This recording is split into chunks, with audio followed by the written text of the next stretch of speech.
Welcome to the Creative Penn podcast. I'm Joanna Penn, thriller author and creative entrepreneur, bringing you interviews, inspiration and information on writing, publishing options and marketing ideas for your book. You can find the episode show notes, your free author blueprint and lots more information at thecreativepenn.com, and that's Penn with a double N. And here's the show.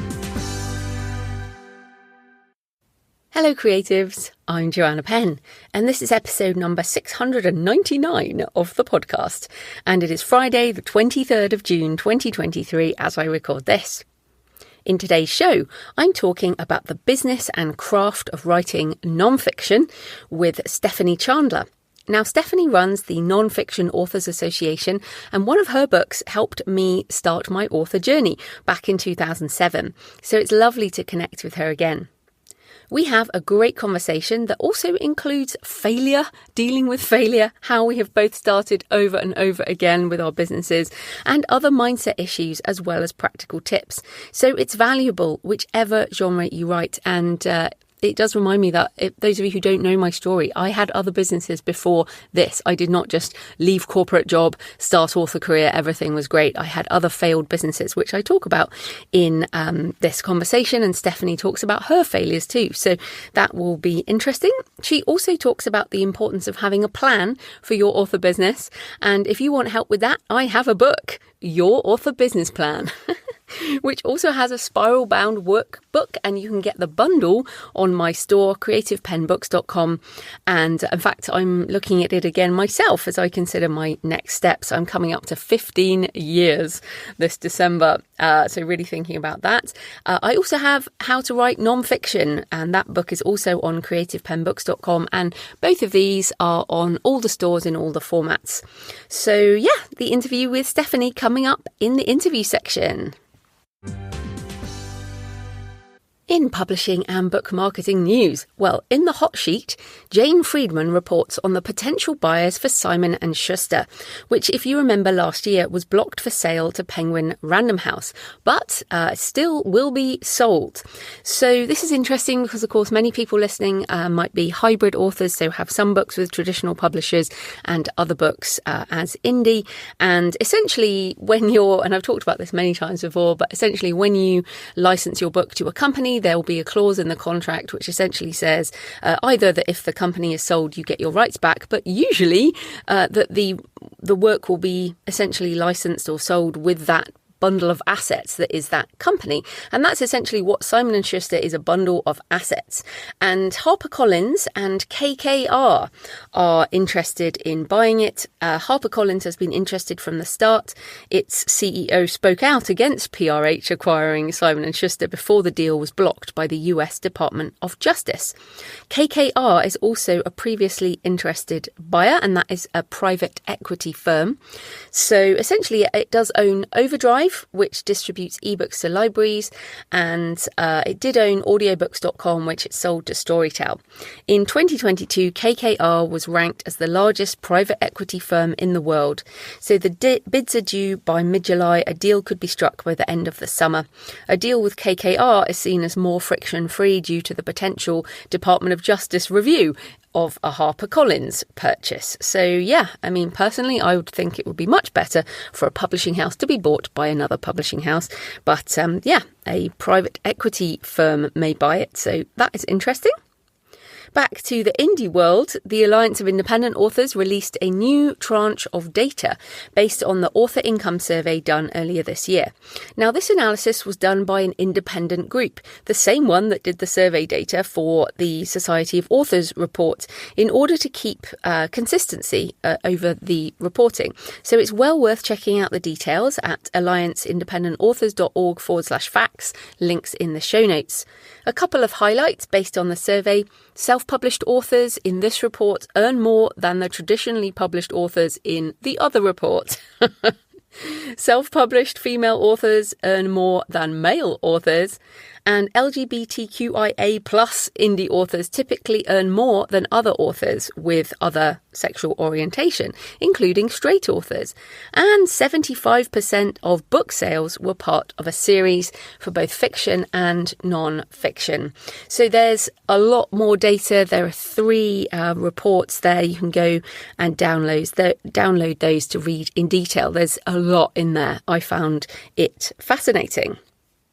So Orna Ross and Mark Dawson did a session on this data at SPS Live, Self-Publishing Show Live. I'm sure many of you listen to the Self-Publishing Show podcast as well with Mark Dawson and James Blatch. And I attended the first day in London this week. Always a great event. And thanks to Mark and James and the SPS team and volunteers, it was, as ever, a great event and really good to catch up with a whole load of people, vendors and authors. And it's always difficult for those of us who are introverts with,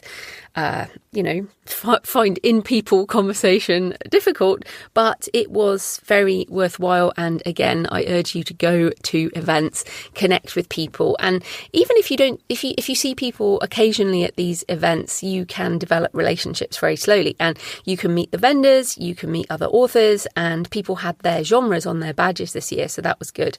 Also, very excitingly, Book Vault were there with samples of potential merchandise that they're going to roll out later this year.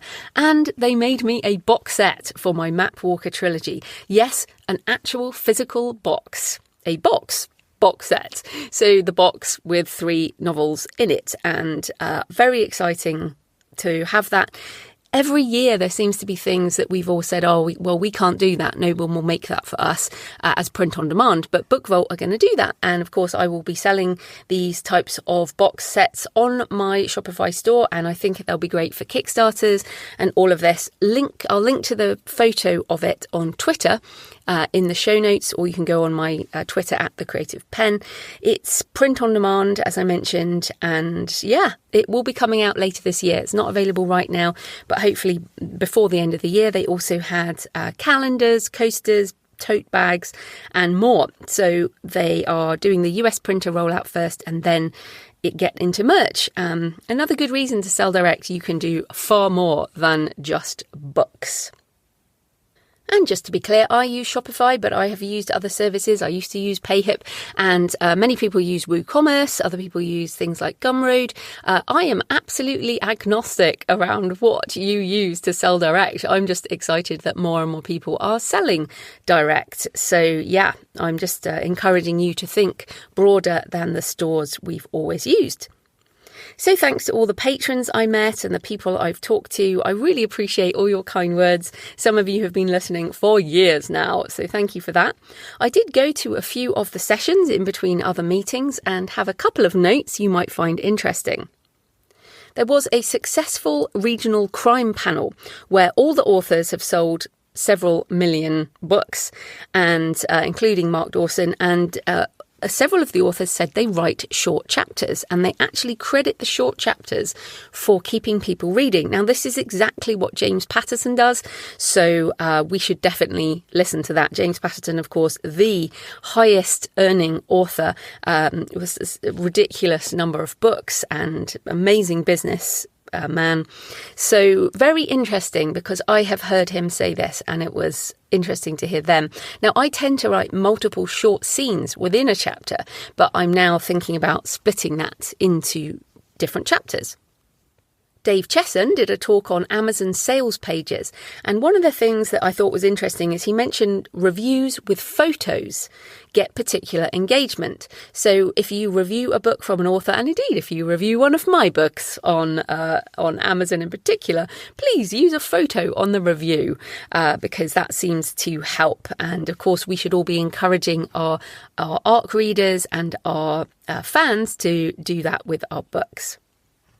Craig Martell did a great motivational talk, and what I think is just motivational about Craig in general, he's been on the show obviously and runs the 20 Books Vegas conference. has lots of books. Craig started writing when he was 52, and now he has 24 series, 16 of them are complete, and it's never too late, basically. And you can always decide that it's day one and pivot what you're doing. And in fact, Rachel McLean was on that regional crime panel, and she has been on the show talking about her 5 steps to author success. That's an excellent book as well. And essentially, you can pivot. And Rachel pivoted. Her first books didn't really go anywhere. She pivoted into regional crime and is doing incredibly well. Craig basically said, if a series is dead, finish it, start a new one with the lessons you've learned. And I'm pretty blown away by 24 series, 16 of which are complete. I need to start thinking in complete series because as a reader, I like the episodic series. So the books I still read like 20 years later are things like the Pendergast series from Douglas Preston and Lincoln Child, James Rollins, action adventure, these types of books. Jonathan Maberry, I'm really looking forward to latest things in his series. So as a reader, I like episodic series, but when they're complete, I can see how it's much easier to move on and to keep serving books in different series. While it's both a good thing, like the survey from the Alliance of Independent Authors there, 75 books sold in series. But equally, I know with my own mind that I have so many ideas that I try and maybe sometimes shoehorn into an existing series, whereas I feel like Craig has encouraged me to think broader than that. 24 series. That's amazing. Kate Pickford talked and recommended a book, The Happiness Advantage, which I'm now reading. It flips the idea that you have to work hard to be successful and then you'll be happy. So the happiness comes later. That's kind of how we talk about it. Well, if you do all this and you work really hard, eventually you'll do this and then you'll make money and then you'll be happy. Not that money is the only thing, but just talking about the author community a lot of the time. But the evidence in this book shows that if you are happy, you are more likely to be successful. And this is important in writing. We need to write the books we love. We need to regain the joy. If you've lost it, then write what you love. What drives you back to the page over and over again? And if you're happy in your writing life, success may or may not come, but at least you'll be having fun along the way. So I really liked that. So that book is The Happiness Advantage. There was also an AI panel with Hannah Lynn and Dan Wood talking about using it for text and publishing books that way. And book cover designer Stuart Bache talked about how he is using AI tools, and he actually demonstrated generative fill.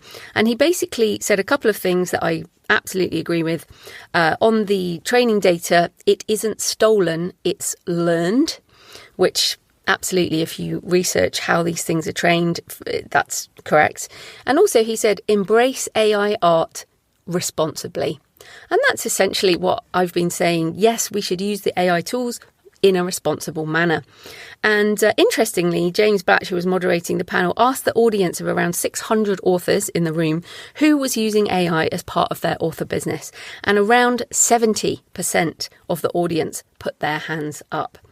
And that was a kind of moment when I realised the truth of this. And also the fact my AI webinars, which by the time this goes out, I will have already done a couple of, and I've been rehearsing them, but they're pretty much sold out. The noisy naysayers and the doomers are the minority.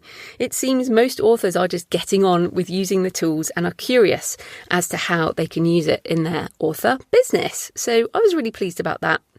I mean, I guess you could say that this was a self-selected group of people who are investing in their author business by attending a premier conference, and also, I guess, more interested in the business side. I'm sure there are lots of authors who are still not interested, but that's fine. Hopefully you will eventually.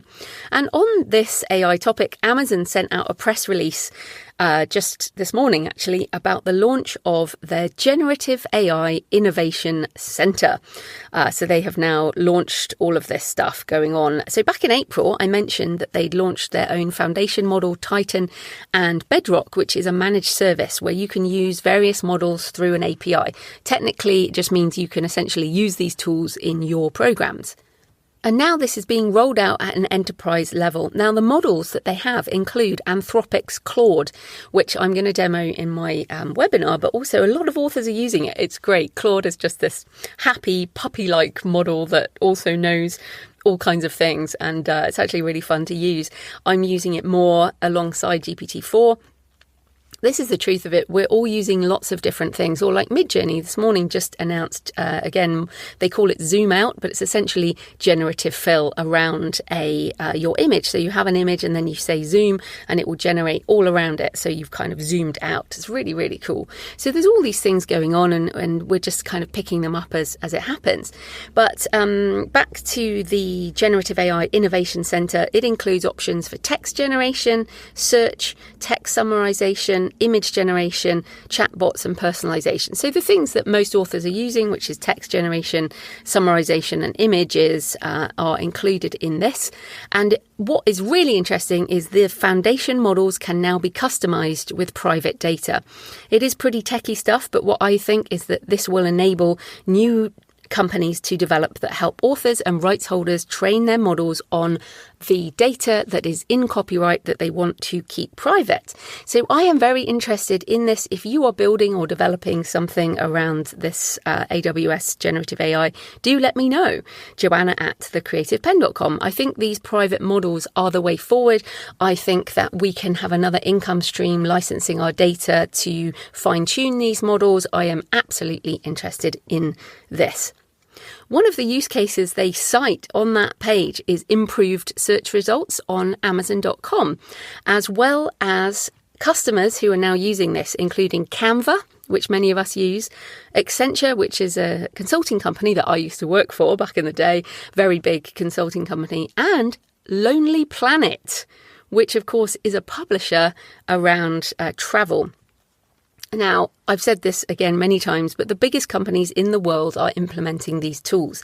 And it's certainly interesting to hear a quote from Lonely Planet. I was not expecting a travel writing company to be an early use case for this. But of course, they own a lot of data around travel. And so the quote from the press release, which I'll link to in the show notes, says, "For nearly 50 years, Lonely Planet has been committed to helping people experience the joy of travel. We are always looking for ways to tap into new technology and meet the demands of today's travellers," said Chris Wyde, Senior Vice President of Engineering and Data Science at Lonely Planet. The AWS Generative AI Innovation Center, paired with expert-driven advice and Lonely Planet's award-winning content, will enable us to provide more personalised travel recommendations, making travel more accessible for those around the world. Now, why this is interesting is Lonely Planet's award-winning content will be written by travel writers, and most of them will have signed contracts where all of that writing belongs to Lonely Planet. And that will now be used to train models to help them generate more content. So I really think that's the first publisher I've heard of that is doing this. Interesting indeed. So in personal news, I'm hand editing Catacomb right now, and we'll get it to Kristen, my editor, by the end of this week. I've also been finishing the prep, and I've been preparing my AI webinars, and I timed myself yesterday doing the whole thing, and essentially I'm going to have to go super fast, and I still can't cover everything. There is so much to do, and this is a 2-hour webinar. So I'm really encouraged. So I will be delivering it this session 5 times to nearly 400 people in smaller groups, which is far more than I expected, and it makes me super positive about it. And I plan to do another round of webinars in August or September, as it all changes so fast. And my own practices are changing almost every day, and I'm having a lot of fun right now playing with all this stuff. So my own process is shifting, both for, just so much. And that's why I mentioned earlier, I'm really looking at sort of redoing another business plan for how I can expand my fiction brand, JF Penn, with the launch of my new Shopify store, and all the things I can do with that. It's just, my mind is super blown, and I'm sort of embedded in all this, but I'm more than excited. I'm more than excited about what's coming. So, and in fact, Kerry Gold 9600 on YouTube left a comment this week. "I have to admit that whenever Joanna talked about AI in the past, my mind wandered and I just waited for her to move on to other topics. But I tried out ChatGPT and now I'm hooked." I'm finding it invaluable to my novel research. So thank you for persisting with the closed-minded among us, Joanna. Thank you, Kerry. I'm so pleased you tried it. And yes, thanks for all your emails and tweets and comments this week. Also, on the interview with Damon about BookFunnel, Mage Prometheus said on YouTube, excellent interview. I was a software dev and got given a Kindle. It soon looked like an ordinary Android device where I could transfer technical PDFs to read. I'm loving what Damon is doing so we don't get locked into too many of the big tech schemes. So fantastic. Remember, you can tweet me at The Creative Penn with a double N. Send me pictures of where you're listening. Email me, joanna@thecreativepenn.com. Leave a comment on the blog or the YouTube channel. I love to hear from you. It makes this more of a conversation. So this episode is sponsored by Ingram Spark. I use Ingram Spark to print and distribute my self-published print books wide because Ingram Spark helps me share my story with the world. So why even consider Ingram Spark? Well, if you only use KDP Print, bookstores, libraries, universities and print-on-demand sites in many countries will not even consider your book because you need to offer a discount. And also, you will be in the catalogue. Plus, a lot of these places would never consider ordering from Amazon for obvious reasons. So if you care about getting your books into these places, you need to go wide with print. And remember, this is not about KU, which is for ebooks. Even if you are exclusive with ebooks, you can still do print only with Ingram Spark. And I should say, so for my print, I use KDP Print for Amazon. I use Ingram Spark for wide distribution, and I use BookVault with my Shopify store. So you can use all these different things to reach different kinds of people. If you publish with Ingram Spark, you will have access to over 40,000 retailers, independent bookstores, libraries, schools and universities, chain bookstores, and more across a global network of distributors, including bookstores like Foyles, Blackwell's and Waterstones in the UK, bookshop.org, and also Booktopia in Australia and New Zealand, Chapters Indigo in Canada, Walmart, Target, and loads of independent stores in the USA. Of course, it means your book will be available to order, but you will still have to drive demand. But since having my books on Ingram Spark, I've had many of you send me pictures of my print books in libraries, and I've also sold at book fairs, conventions, and in physical stores. You can choose to use returns, but it's not necessary, and you can choose your discount percentage. You can also bulk order. For example, if you want back-of-the-room copies for live events, which I've done several times, or if you work direct with schools or bookstores, they can order from you, you can order on Ingram and have it shipped directly to the location and then invoice. It all works very well. And the best part right now is Ingram Spark has free book setup for print or ebooks and offers revisions for free on your book in the first 60 days. So those naughty typos that have made it through, you can fix them up. So what are you waiting for? Share your story with the world and head over to ingramspark.com. So this type of corporate sponsorship pays for the hosting, transcription and editing, but my time in creating the show is sponsored by my wonderful patrons, some of whom I met at SBS this week. Thank you. And my patrons especially support the extra AI and futurist topics. I'm especially grateful to those patrons who've been supporting for years and months. You're fantastic. It demonstrates you find the show useful and want it to continue while we tip over 700. Kind of getting closer to 1,000 now. Like every time I get to a big 100 number, I think, oh, is this the big number? Do I stop now? And now we're at 700. You kind of think, oh, got to get to 1,000. Who knows? I'm not promising it. But yes, my patrons definitely help make this part of my business. So thanks to new and returning patrons this week. Yaz M, Lee Hillier, Colette Harrell, David Greenwood, Lee Cole, Ava P. Hunter, and Cindy Gautier.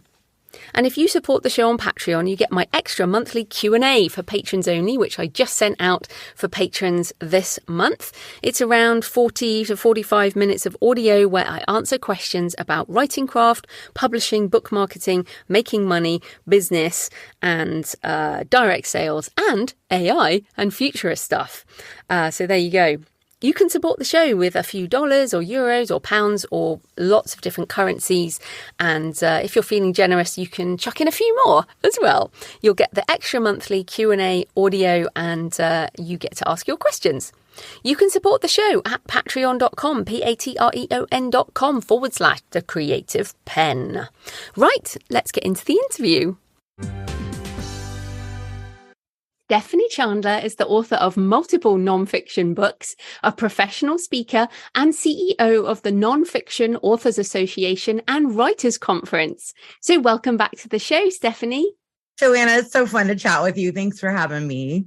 Oh, yeah. So just an introduction to the audience. Back in 2007, I read your book From Entrepreneur to Infopreneur, which helped me decide to start my own author business. And you've been teaching nonfiction authors about marketing since then, but it has been a decade since we talked last in 2013 about book marketing. So for those who don't know you, tell us a bit more about you and your background in books and marketing. Yes, thank you for referencing. I love that we have that connection through that book. So I am a Silicon Valley refugee. I left in 2003 and I opened a brick and mortar bookstore here in Sacramento, California, and thought I was going to write novels in the back office. And it turned out I was a terrible fiction writer. I just did not have the imagination, which was devastating because when you spend your whole life wanting to write, it was just really disappointing. And I didn't know what to do next, but I kind of took a U-turn and discovered how much I loved nonfiction and the fact that it blends that ability to teach, which I've always wanted to do. So, and I hated running a bookstore, by the way. It's not nearly as romantic as it sounds. So I wrote my first book. It was a business startup guide. And I had an agent call and tell me, I like what you're doing, but nobody knows who you are. You need to go build an audience. And I started a website called Business Info Guide, and this is back before blogging was a thing, all right? So I was creating new articles, which was very tedious back then. And every time I created new articles, I was attracting more website traffic. I was building this email list. So a year after the self-published Business Startup Guide came out, I had the idea for From Entrepreneur to Infopreneur, and I sent proposals to 3 publishers. And Wiley gave me a book deal. So I was beyond thrilled and I was walking the talk. I was selling digital products off the website and building an email list and creating workbooks and ebooks. I mean, before ebooks were a thing, right? Ebooks back then were PDFs. And it just kind of evolved from there. I ended up signing with an agent. I sold a couple more books. And then I got really turned off by traditional publishing and the lack of control. And I had titles changed. I had book covers I didn't like. One publisher called and said, we want you to remove a chapter. We don't care which one. We're trying to cut costs. And I thought, oh my gosh, I'm never letting that happen again. Meanwhile, I'm speaking at writers' conferences and I am wondering, why isn't anybody talking to those of us who write nonfiction? I was at a conference with 350 people. And from what I could tell, I was the only business book writer there. And so in 2008, I started my own publishing business. I took back control of my publishing rights and started working with nonfiction authors exclusively. And then in 2010, I launched the Nonfiction Writers Conference, which was a 3-day event entirely online. And back then we were doing this by teleseminar. Remember that, Joanna? Yeah. Right. And 3 days on teleseminar, which was unheard of. And I didn't know if people would come, but they did. And each year after we'd run the event and people would say, well, how do we keep in touch when this is over? And I'm so grateful for that because it led to the launch of the Nonfiction Authors Association in 2013. And I built a community and we launched in May of 2013. And in October, my husband died unexpectedly. And it was just absolutely devastating. I kind of checked out for a year and I had one assistant helping me run things. And despite being almost completely disengaged for a year, the community grew. And I thought, you know what, we're onto something. There is a need for this community. So when I returned a year later, I really got involved in the community and we've just continued to grow from there. And the conference has grown from there. And it's been a wonderful ride ever since. This was the 10-year anniversary of the Nonfiction Authors Association this year. And it was our 13th Nonfiction Writers Conference. So it's been an amazing ride. I'm so sorry about your husband, by the way.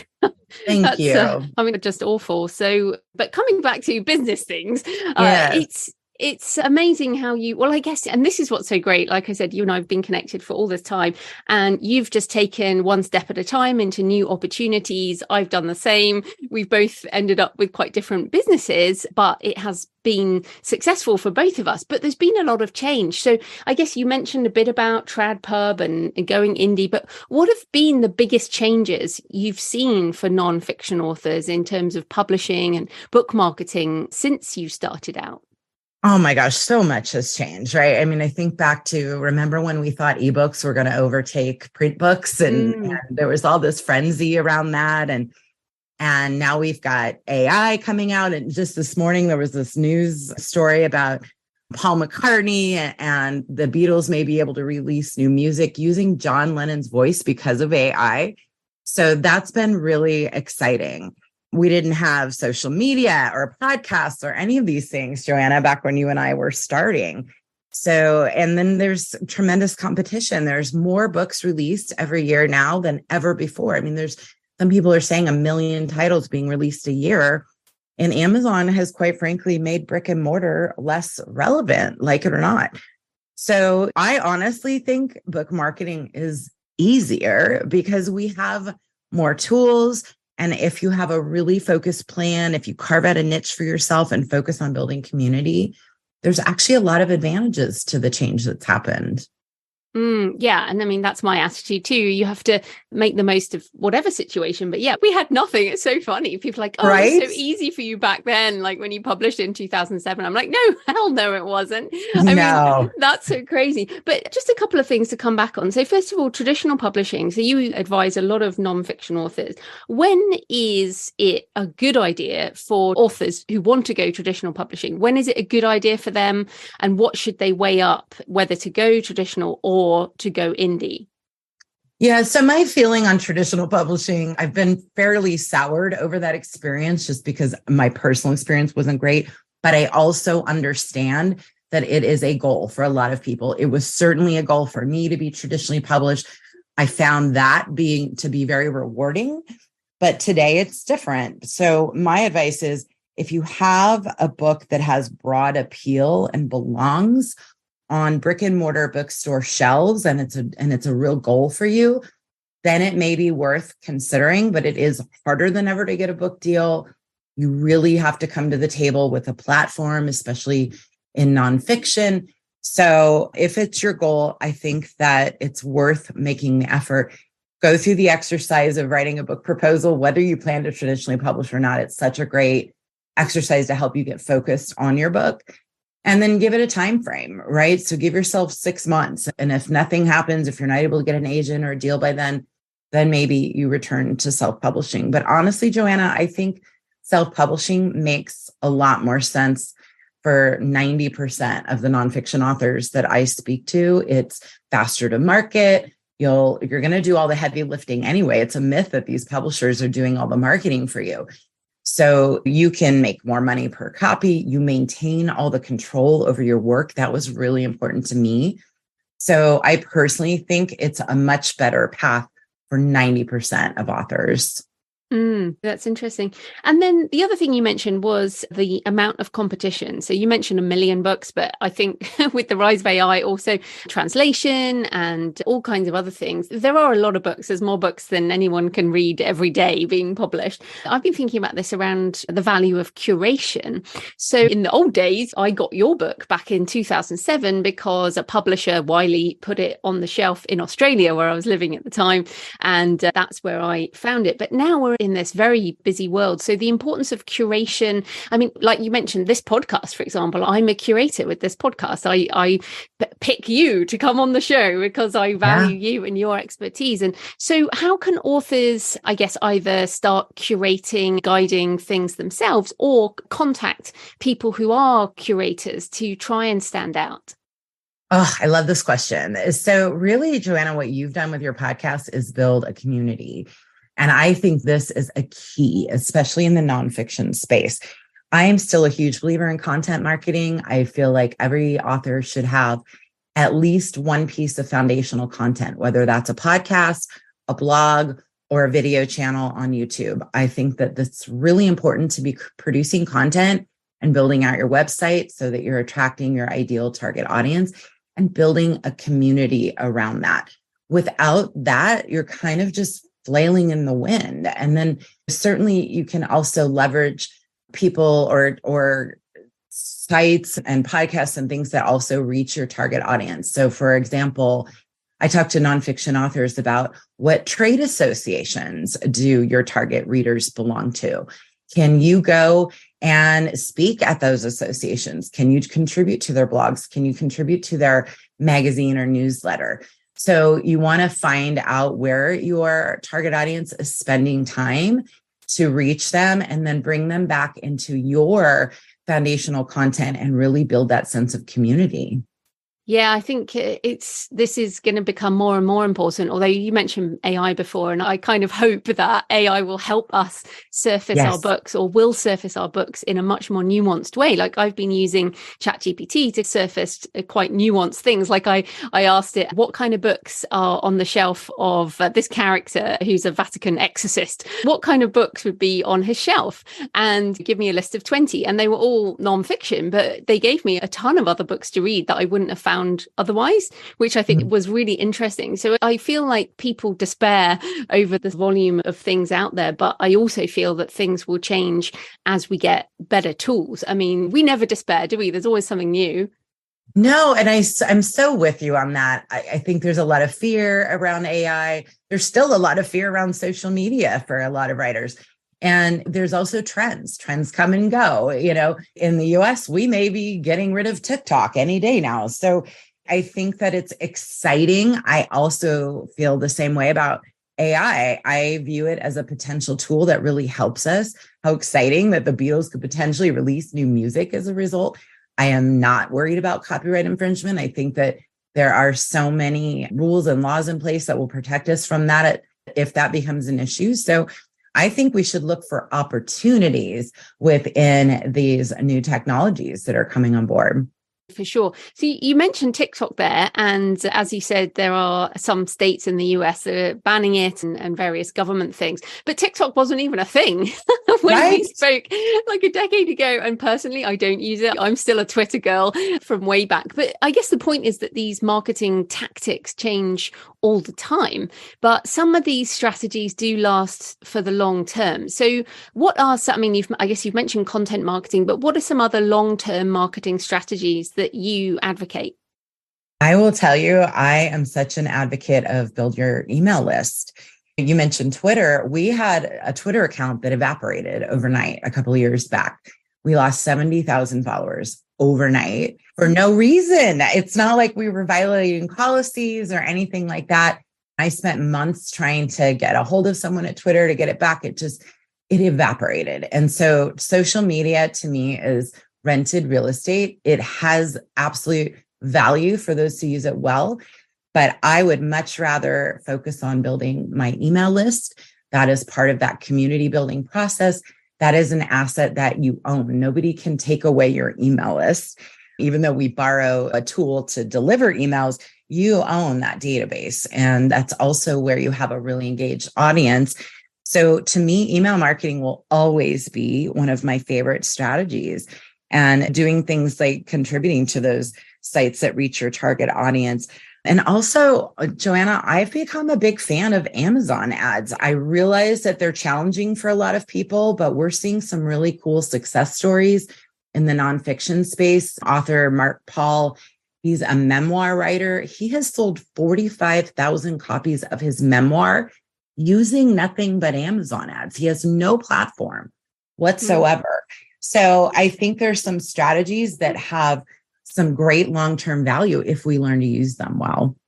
It's funny you mention Amazon ads there and memoir, because Amazon ads are essentially keywords and categories. And I know some other memoir writers who do very well with Amazon ads because so few memoir writers are competing for those keywords. Most memoir writers are not interested in the technological platform side of things. So that's really interesting. But coming back to the email list there, and the asset that you build. I also wanted to mention backing things up. You mentioned losing your Twitter there, but I mean, we can all back our email lists up on the sites that we use. As you mentioned, I mean, again, since we first connected, I think I'm on my 4th email provider. Yeah, I mean, for sure. And protecting your data. I also think of when you talk about backups, I just had a catastrophic computer issue with data transfer, and the people that did it completely destroyed my data. So backups just make me want to say, please go get Carbonite and or Dropbox or both, because I now have 3 times of redundancy on my data. And thankfully I was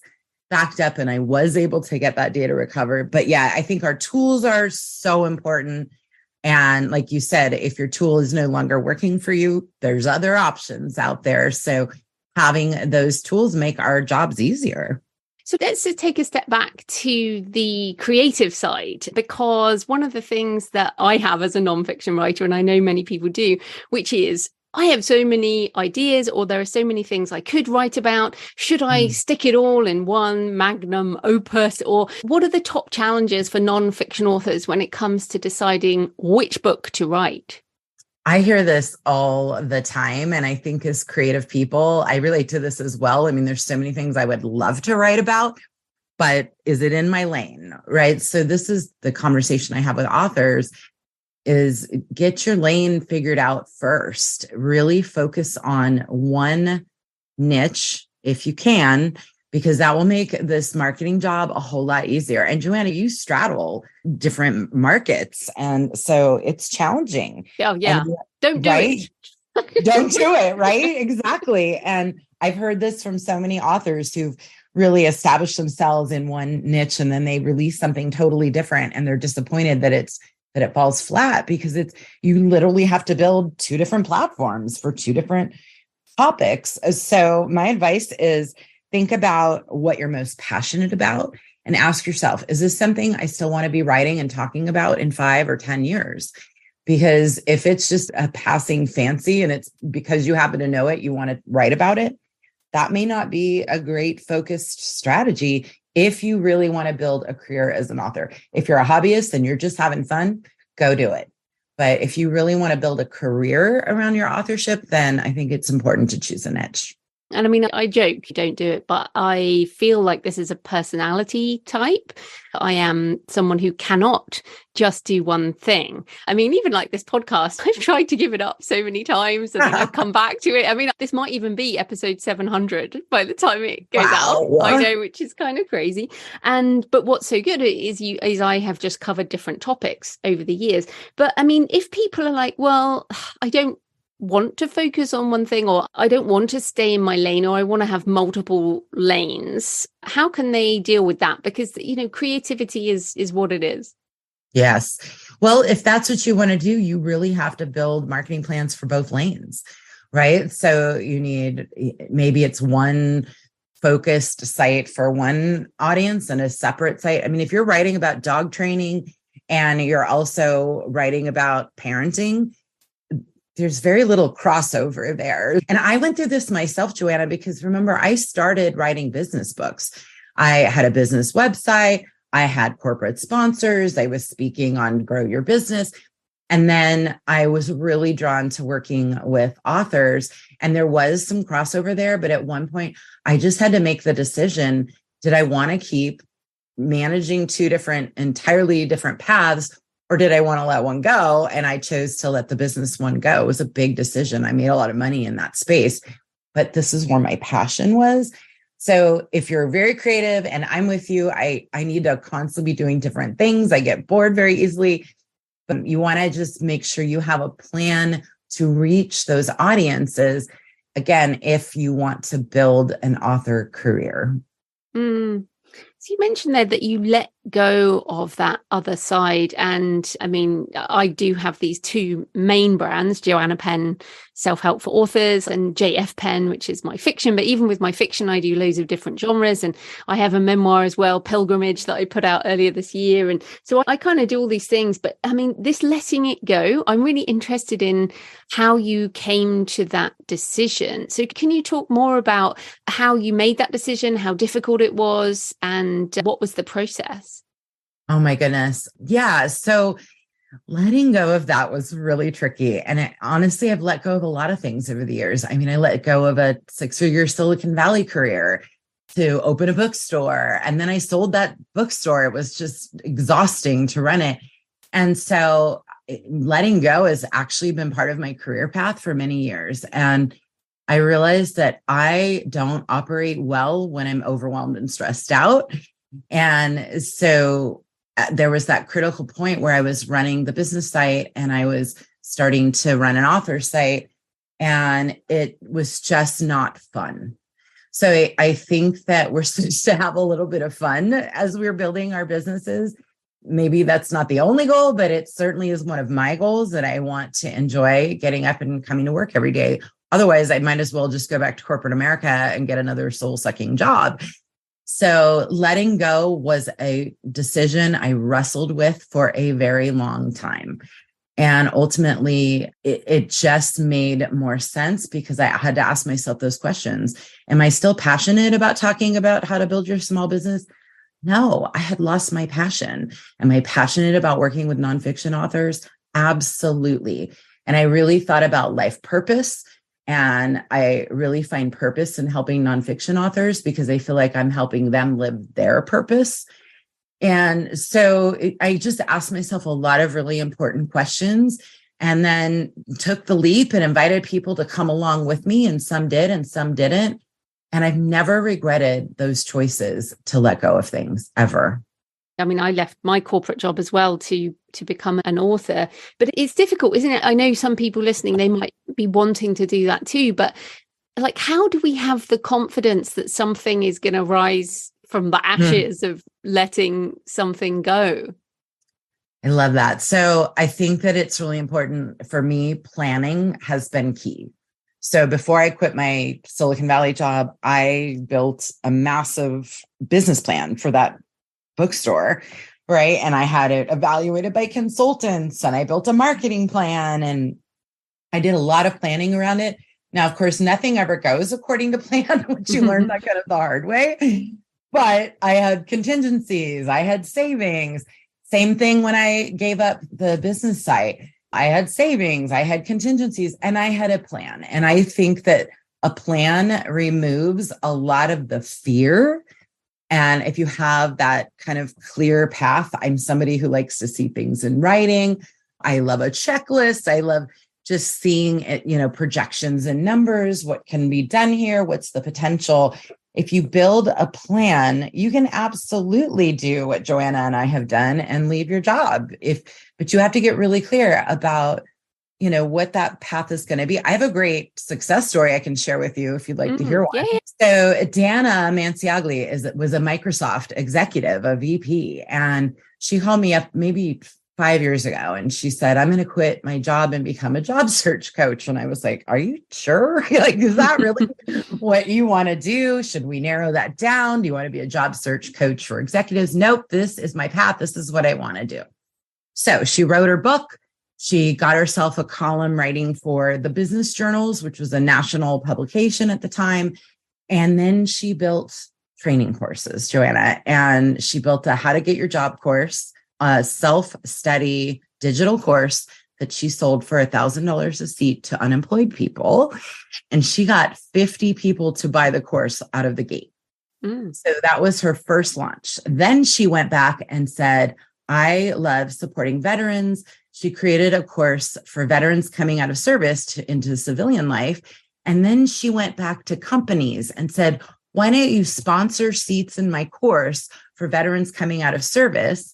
And I'll sell it to you at a discounted rate of $600 a seat. She's doing multiple 6-figure deals, selling seats in her digital course to companies to donate to veterans.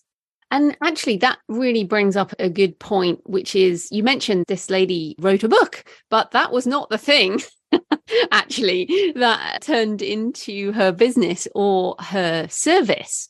Right. So maybe you could talk about how the nonfiction author ecosystem and business works, because nonfiction authors don't just make money with book sales or change lives with book sales. So what are the other ways? Yeah, it's so rare that somebody actually makes a living from their book sales.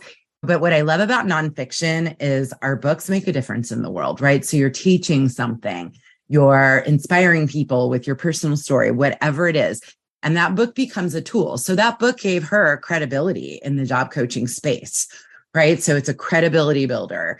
It truly is a business card if you want to be a speaker. And you can build a business fully around your book. And that could be consulting or coaching, those online courses, which I feel are hotter than ever. You can get paid as a speaker. You can create companion products, toolkits, workbooks. I love workbooks. As a reader, as a writer, I'm a huge fan. I created a workbook for the book marketing master course that I teach. And I've been teaching that for several years now. And my students kept saying, this book stands alone. So it is going to be another product that will be released as a book later this year. And that is yet another marketing tool for me, another way to reach new readers, people to attract to the association and my courses. So you create these revenue streams, almost like veins that are spidering out from your book. And it's by following the things that you enjoy doing. I love teaching. I love writing. So I'm able to build this very sustainable, fun business doing the things that I love to do. Yeah, it is interesting. And I mean, just to say, like this podcast, I mean, I've sold a lot of nonfiction books, but this podcast goes out to more people than buy each of my books. So sometimes we think, oh, this book is the thing that will change people's lives. But sometimes it's the other things we do, whether it's, like you said, speaking at a conference or a podcast interview. Sometimes it's just one line that might change someone's life. So I feel like that's the other angle, is that we have to consider that our message goes far beyond the book and not to just be wedded to the book being the only thing. Well said, and completely agree. The book might be the heart of your strategy, but you need to build your strategy around that with that foundational content, whether it's your podcast or your blog or your videos, which, by the way, all get posted to your site as blog posts, which drive traffic to your website. And so, yeah, it's building around that, doing the things you love. When authors come to me and say, oh, I'm going to launch a course because this is the hot thing to do. And then I'll say, but are you interested in actually teaching? Does that appeal to you? Well, not really. Well, then that's not probably your best choice. Let's choose a revenue stream that you will actually be excited to do, because that passion also comes through to your audience as well.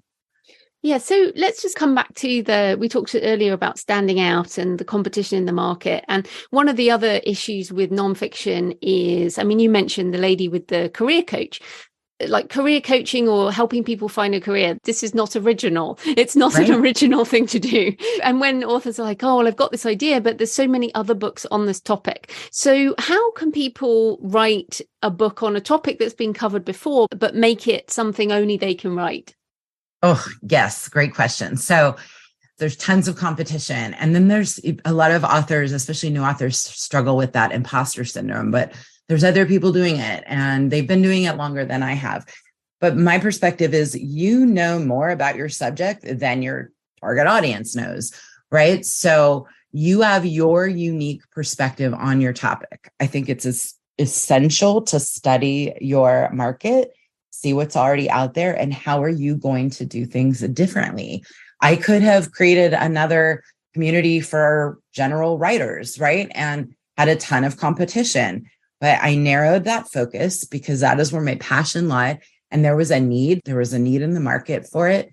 And therefore my books are able to stand out a little bit. So look at what's already there and how you can contribute something unique and different to that conversation. And I say niche, niche, niche all the time. I really believe if you narrow that focus, you can actually reach more people.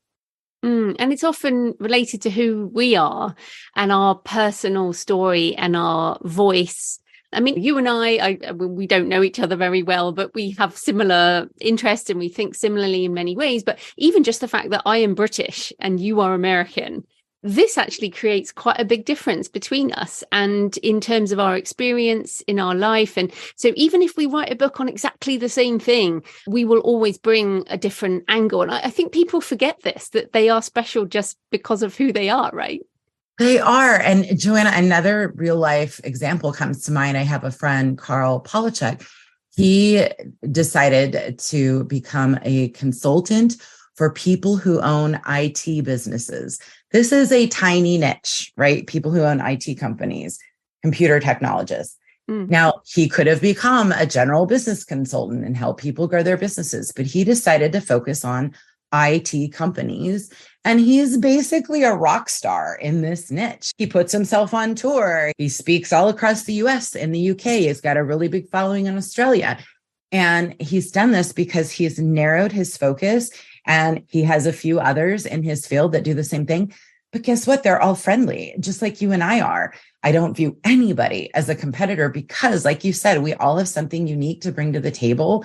And I'd so much rather work together than work against anybody. So let's honor the fact that people are all attracted to different things, that we all have different perspectives. And there's always room for a new voice in a genre that even could be very crowded. And I wanted to come back on the kind of mindset stuff and the deeper side of things, because you mentioned imposter syndrome earlier. And another thing stopping people, well, for me, it's always been fear of judgment. So what will people think of me? But the other thing that people have is the fear of failure. And I want to come back to your bookstore experience, because you left this corporate job, you bought a bookstore, and basically you failed. You failed at that career. And I say this as someone who also left my corporate job originally to start a scuba diving business. I don't know if you know that about me. I started a scuba diving business, and then I tried property investment. So I have also failed at other careers before I found this one. So it's not just like, oh, leave corporate job, make a success as an author. That's not how it's been for either of us. But how do you deal with, and I guess also recommendations for other people, dealing with failure if whatever plan we make doesn't work out? I think failure is part of being human, and it's also part of this process. I mean, I think about book reviews, right? You're never going to get 100% perfect, great book reviews, right? Nobody's ever going to love everything you put out in the world. And that I remember early on arguing with a book reviewer on Amazon. Never do that. Yeah, never do that now. But way back then, at the beginning, this guy had written a rave review for one of my books. And then the next book came out and he panned it. And I was so devastated and hurt by that. And so I've really had to evolve from that fear of failure and fear of letting people down. You know, one of my Silicon Valley careers was as a technical instructor. I used to teach software classes and develop courses, which, by the way, was a skill that's really come in handy today. But one of our rules when we taught a course was we would drop the bottom 10% of reviews. And if you saw trends in the 90%, the top 90% of people saying, oh, there's an issue with your course or delivery or whatever, then you would address it. But you're always going to have, 10% is a high number too. Maybe 5% of your audience isn't going to agree with you. And at some point, you have to accept that. And then you have to just be aware failure is going to happen. I've launched courses over the years that fell flat. I mean, there's been countless failures, but there's also been countless wins. So focus on the wins and don't let the failures bring you down. Read Brené Brown. She's my favorite author because she really helps you overcome a lot of those fears. Yeah, and it's interesting. I mean, my first book was called How to Enjoy Your Job or Find a New One. So it was a classic leaving corporate book, and that failed miserably. And that was back in the day, as you said, before ebooks. And I printed like 2,000 books, and I basically sold about 100 of them and put the rest in the landfill. And I mean, it was a super failure in so many ways.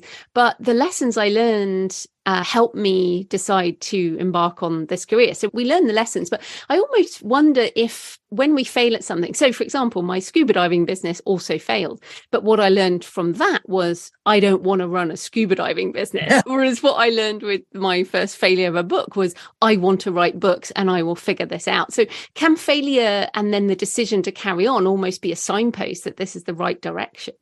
Yes, yes, it can. And, I think about that bookstore and how much we struggled to build it that first year. But what it led me to do was learn how to do online marketing. I learned about search engine optimization and how to advertise online. And that helped make the store profitable. But at the same time, that became a skill that I would use to this day. And learning that I was not meant to be locked in a single box of a space for 8 hours a day was a huge lesson, that I didn't like talking to the general public every day and being robbed and having just all kinds of crazy things happen in a retail business. Yeah. And so I often like to say my path found me. And I think part of that is listening to the failures and listening to the wins. I never set out to be a speaker. I really didn't want to be a speaker. I was exhausted from doing all of that in my corporate career.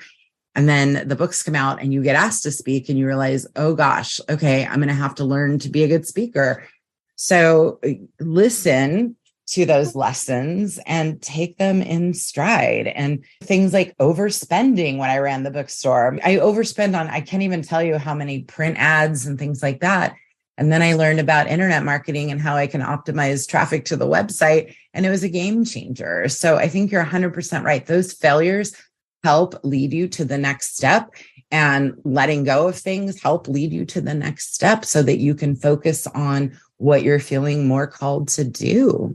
It's so funny too, because when I printed all those books back in 2007, 2008, and I did all the things we're told to do, I did the press releases, I got on national TV in Australia, I got in the national newspapers, and I did sell like 100 copies. And that's when I also went, screw this, I'm going to learn digital marketing. And right. Later that year, set up this website and then started a podcast, got on Twitter. And again, it's like, I was like, what? Why am I spending all this effort for so little return? I think there's a better way of doing it. So I think you're totally right. But it's so funny. Our journeys have been quite parallel.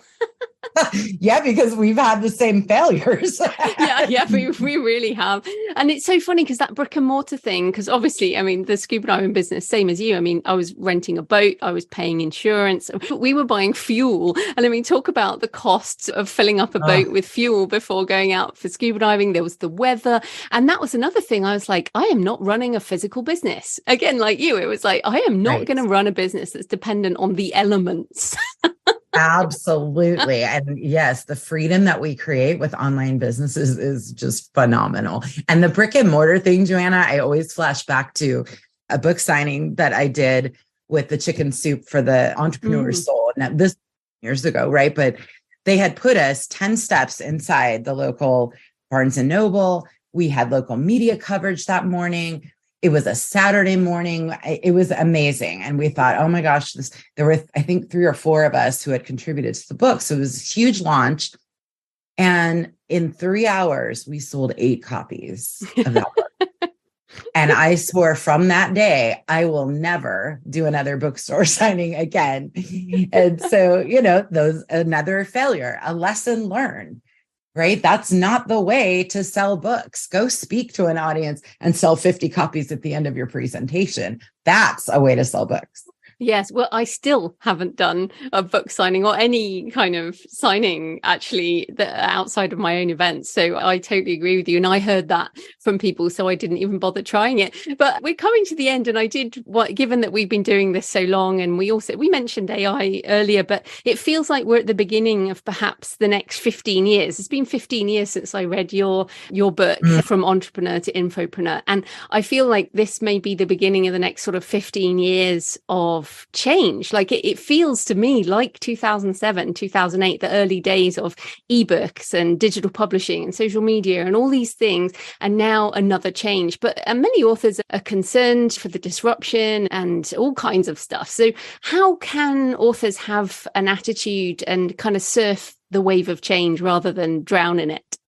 There's, I think, fear just ruins so much fun for all of us. So rather than fearing AI and all the trends that are coming, I really believe that we should look for the benefits and the opportunities within these changes and ride that wave rather than getting drowned by it. I'm seeing a lot of fear in our author community around what's happening in AI and these things.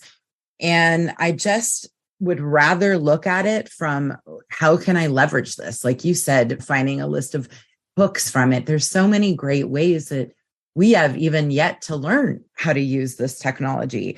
And we've also seen so many trends come and go, right? Social media sites. Hello, MySpace, right? It's like, what happened there?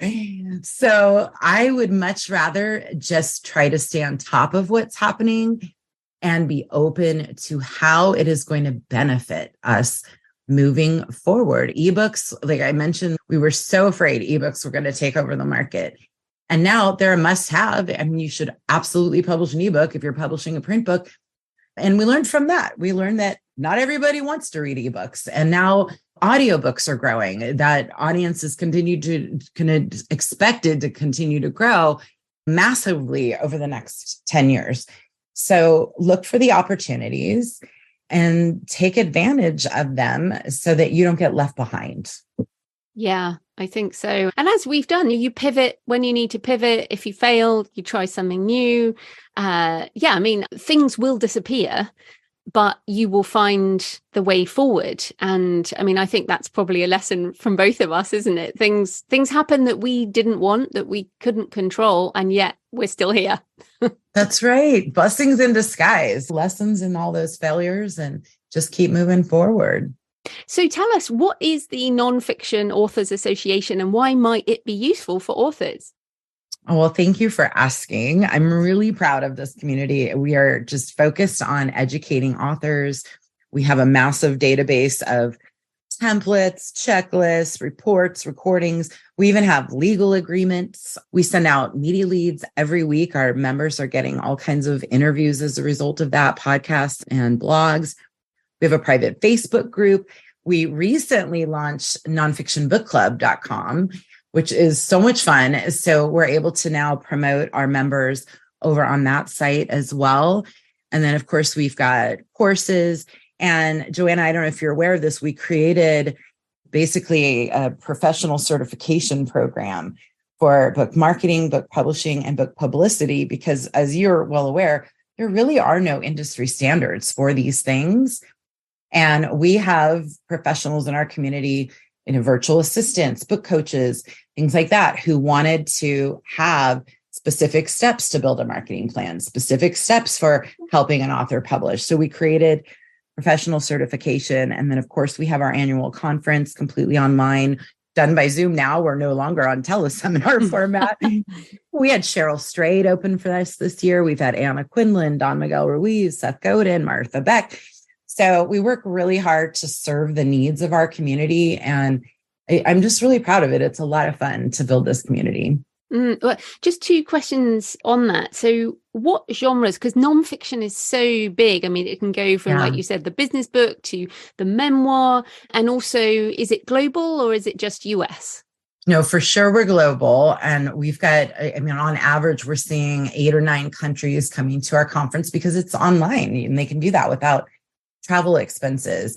And then as far as nonfiction genres, we cover the gamut. I would say from our surveys, we've learned that a lot of people are writing health and wellness, business books, certainly memoir and narrative nonfiction. We have historians. We have a lot of spiritual type books. So really the gamut is represented here, and we try to serve everybody within their subgenres of nonfiction. Fantastic. And then what about you personally? Where can people find you and everything you do online? Yes, thank you. So really, you can find me within our social media. Although we have a social media manager, I'm the one that responds to comments. I always want to stay connected to our community. So you can find me through nonfictionauthorsassociation.com. I'm actively engaged there. We have a very active Facebook page where you can connect with us there as well. And it's just so fun to talk about all of this, Joanna. Thank you so much. Oh, well, thanks so much for your time, Stephanie. That was great. So I hope you found the discussion with Stephanie interesting and that our failures have helped you reframe any of your experiences. And also to note that we are both still trucking after all of these years. So remember, you can get my books, Your Author Business Plan, How to Write Nonfiction, Public Speaking for Authors, Creatives and Other Introverts, and Career Change are available on my store, creativepenbooks.com, and also in all the usual formats in all the usual places. So coming up this week, I have an in-between-isode with Amit Gupta from Pseudowrite, talking about, yes, you guessed it, AI for writing, and how Pseudowrite has changed in the last 2 years since Amit was last on the show. And of course, ChatGPT launched, and so it's all gone pretty mainstream. Then, next Monday, staying with the AI theme, I'm revisiting an episode from 4 years ago. So on the 1st of July 2019, I put out 9 ways that artificial intelligence will disrupt authors and the publishing industry in the next decade. So I put that out 4 years ago, and a lot of my predictions have already happened. That is episode number 437. If you want to go back and listen, it might be on the feed, although sometimes they're only 200 episodes long. Or you can go to thecreativepenn.com/podcast and scroll down to episode 437 and listen or download from there. I'm discussing these 9 ways with author Nick Thacker, and I'll do an extended introduction with a roundup. And then, of course, I will get back to doing a craft episode after that. In the meantime, happy writing, and I'll see you next time. Thanks for listening today. I hope you found it helpful. You might also like the backlist episodes and show notes, available at thecreativepenn.com/podcast. You can also get your free author blueprint at thecreativepenn.com/blueprint. If you'd like to connect, you can tweet me at The Creative Penn or find me on Facebook at The Creative Penn. See you next time.